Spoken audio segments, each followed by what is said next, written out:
Alright, so I'm back with part 4 of my top 40 A24 countdown. Once again, this is my personal top 40. I'm not trying to state facts here.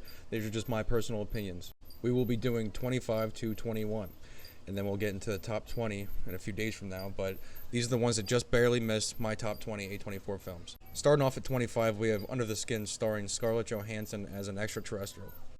Disguised as an attractive female, she drives around Scotland and tries to lure men into her van, where she then takes them back to her place and then, feeds them to something. I don't know. I think human meat is like a delicacy to these aliens. But this is one of those, A24. I think the audience gave it a 55%, and the critics gave it 83%. And these 5 movies that I'm talking about today, except for one of them, which is coming up next, they're all weird.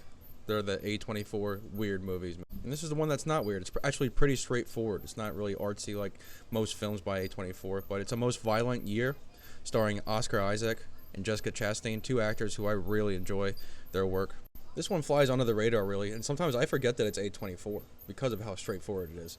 But it's just good. It's a gritty crime thriller about a man, Oscar Isaac. He plays a fuel supplier in the early 80s. And just tries to make his business legit. He doesn't want any corruption, no mob affiliation. He wants to be a good man and earn it the honest way. And you can see how hard it was, especially back then.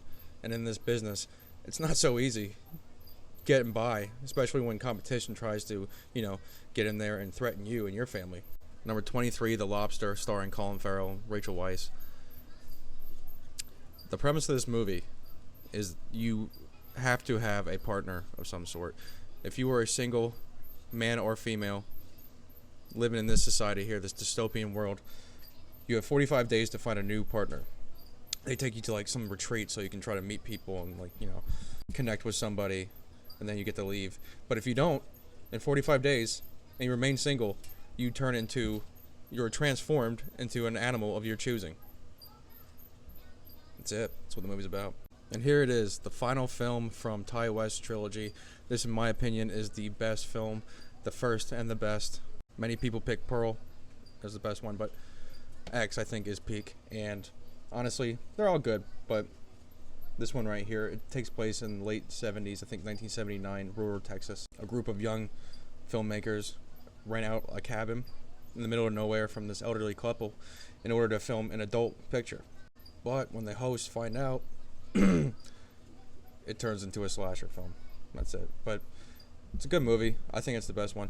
Mia Goth, Jenna Ortega, Kid Cudi's in this movie. He's actually a really good actor. I don't think I've ever seen him in anything else, but he does the job in this one. And then finally at number 21, we have Talk to Me. This is a huge hit. A couple years back, everyone was talking about this one. It's an Australian horror film. And I don't know how many Australian movies you guys have seen, but they have hit after hit, if you ask me.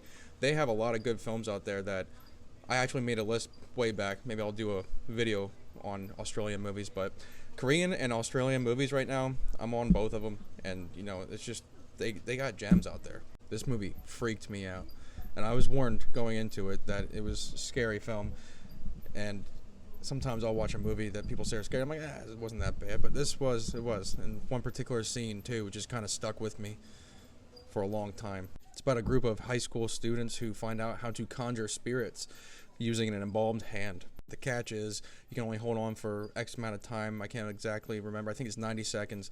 If you hold on for longer than that, then the spirit latches onto you and it consumes you or something like that, which is something that I don't think that I would ever try, especially in high school. I wouldn't even do a Ouija board, for Christ's sake. I'm not going to do an actual demon conjuring hand. But of course, something goes too far and then sets up the premise of the film. How are they going to make it right? Yada yada. You think that you know how it's going to go, but you really don't. And it really gets under your skin. And it's worth a watch. Let me know in the comments what you think. Which film have you not seen yet from A24?